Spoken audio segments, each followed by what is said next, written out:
Hi guys, welcome to Roll with Crude Bomb channel. My name is Sabelo Mtimkulu, the one and only. Please guys, don't forget to subscribe and watch more videos.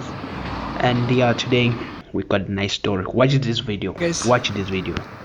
my name is Sabalim Chimkulu. I'm doing this clip. It's my birthday today. I'm turning 28, man. How about it? You know what I'm saying? So today yeah, man. I'm just grateful that I reach this age.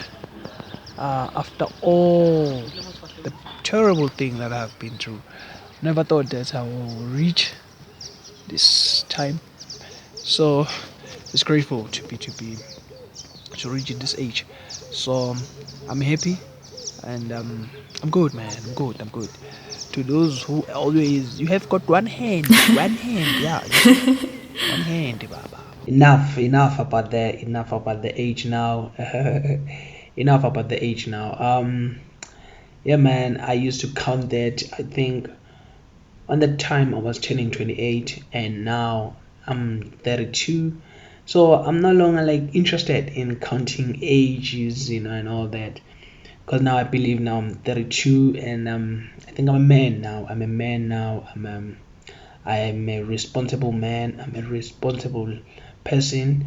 I take care of myself and I think before I act.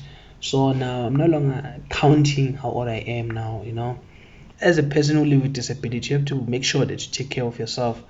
So I'm that kind of a person, as since I'm independent person, like obviously I got a helper that assist me here and there, but I have to be more responsible for my life, not always rely to someone, So yeah, man, I'm no longer interested in that, but I just thank God that I'm still alive and I'm still growing, and it's very important to grow internally than outside, but yeah, I'm very grateful for that. And yeah, man, that's enough about aging and all that. But today I just wanted to talk about something else. That's something that I talking about growth. That's something that I did, whereby I was okay. Anyway, let me just show you guys. Let me just show you what happened. Ta-da! I cut myself my hair, man. I cut myself, and I was looking at myself in the mirror. I was like, really? Wow, I look good. I look good. I cut myself. I didn't go to the barber shop, and I just did it by myself. I'm really proud of myself because I'm looking good. I'm looking good, but I just want to send a shout out to the physiotherapist. When I was in the hospital 17 years ago, they taught us in terms of how to do things by yourself. And I never took that seriously, and I never like thought that one day I would able to do something by myself as a person who has got one hand. So I was like, nah, this is not gonna happen. I can't do this by myself. And look at me now. I'm looking good. I'm looking fresh. I cut myself. I did this by this morning. I cut myself, and I've been doing it. I've been trying it, but I keep on fading here and there. But I was like, you know what? I have to change and come up another plan. So I bought myself a small machine that I can hold it by myself, and then I cut myself. Look at me now. Look good. I look good. Shout out to the physio. Shout out to people who are really dedicating their life and dedicating their energy to teach people who live with disability, especially people who broke spinal cord, to teach them, how to do things by yourself. So big up to those people who are dedicating their life to teach us. And look at me now. I look good. And shout out to them, man. When I was in a hospital way back, I once posted a video whereby in giving information and informing people what happened to me, where I come from, and how did I get an accident, and all that. I remember by that time when I was in the hospital, I was like my bones were I don't know what another term to use, but my bones were stiff, whereby I couldn't stretch my arm. I remember when they would stretch my arm, I would cry. When they stretch my fingers, I would cry because they used to it, like bending and all that. So now I can, do things by myself. And I remember the time whereby I would use, there was something called I think it's a hand glove, whereby you just wear that glove and you just eat, like feed yourself with it. And I was like, and big up to them. There was a lady in a hospital what she kept, um, telling me that you will one day able to feed yourself. I was like, I don't understand what she's saying, and I would try to pick up the spoon and feed myself. The spoon will fall and all that, and I was like, it will frustrate me a lot and will make me angry, most of the time, because it's something that I used to do by myself, and now I have to rely on a glove, or I have to rely to someone that will be feeding me. And big up to the hospital. In I went to the Mulmit, is it Mulmit Hospital Clinic or something. I went there, and big up to them. I'm grateful for their help, and yeah, man. So most of the time, my video is not about bragging or anything, but it's just to inspire other people. I just realized that each and every, let's just say each and every year, there will be many people who will be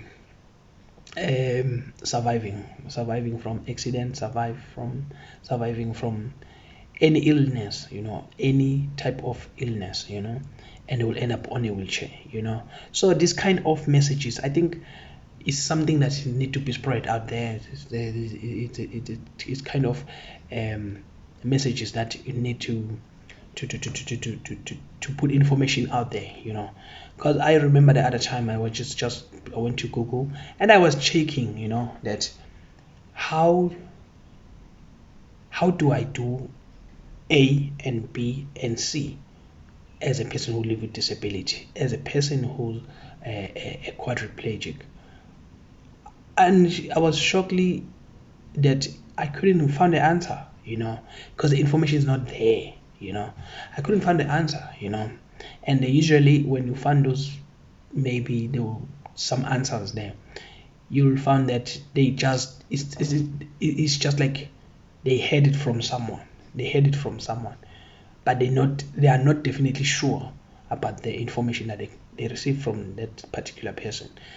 So I was like, okay, cool. How about me as a person who living this life? How about me giving people information? How about me, them to hear from a horse's mouth? Then that's how I came up with this kind of channel, whereby I'll be speaking something that I know, something that I'm living with. So yeah, man, that's most of my messages, and most of my channel is talking about a disability, and it's talking about effect, something that I live with. So I remember the other time again, I went to a public clinic, whereby I don't know, because to me it was like, okay, I'm going to the clinic. People then they understand I'm part of the patient. They're like, okay, cool, this is a patient. And when I got there, I was shocked that even the nurse and the sister, I think even the doctor, if I'm not mistaken, the doctor that was helping me as well, was kind of like asking me weird question. I was like, that's such a weird question. Aren't you a professional? Aren't you a professional doctor?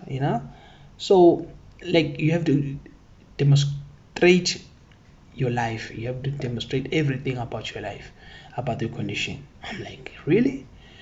So then, because now I have to explain to them, I broke a spinal cord, I can't do A and B. You see me, I'm on a wheelchair, and I've mentioned the file is even says that this person is a quadriplegic person, but still they say I must do A and B by myself. I was like, it's really, it is. I was a bit worried, but I remember that someone, if is not in your shoes, that person will never understand what you are going through. So I just stopped worrying about that. And yeah, man, I was just like, you know what, let me just tell them what they must do if they want to help me. Then they did, but they were kind of like, this doesn't make sense what I'm saying. But because they look at me physically, but they don't know what's going through in myself, to me, basically. So it's really challenging sometimes, to go to the public clinic as a person who lives with disability, especially if you are a spinal cord injured person. It's really challenging, but I'm learning day by day that, you know what, I'll keep on schooling them, because sometimes I'll get tired, explaining myself to someone that you can tell this person is professional, is professional in terms of his position, and now you have to explain yourself. Hence, I like to go to to the that hospital, especially the one that they know who Sabelo is, the one that they made me the person that I am today, which is Mulmit. Mulmit is whereby when I got an accident, is whereby I spent 11 months there. They work with people who are spinal cord injured. Some of them are spinal cord injured. So it's better to go there whereby people, they understand you and they know exactly when we go into a situation. Maybe let's just say you are sick, they would understand exactly what's wrong with you, instead of going to a public clinic whereby they will ask you silly questions. They will ask you things that to you is like, what exactly are you trying to say? You know what I'm saying? So it's really challenging, but enough about that. And I'm not gonna stop spreading message. I'm not gonna stop telling them what to do about my life, and I'm gonna keep on teaching them about people who live with disability, is either quadriplegic or paraplegic. I'm gonna keep on teaching them. We're not gonna stop this. We're gonna keep on spreading this message. I'm out of here.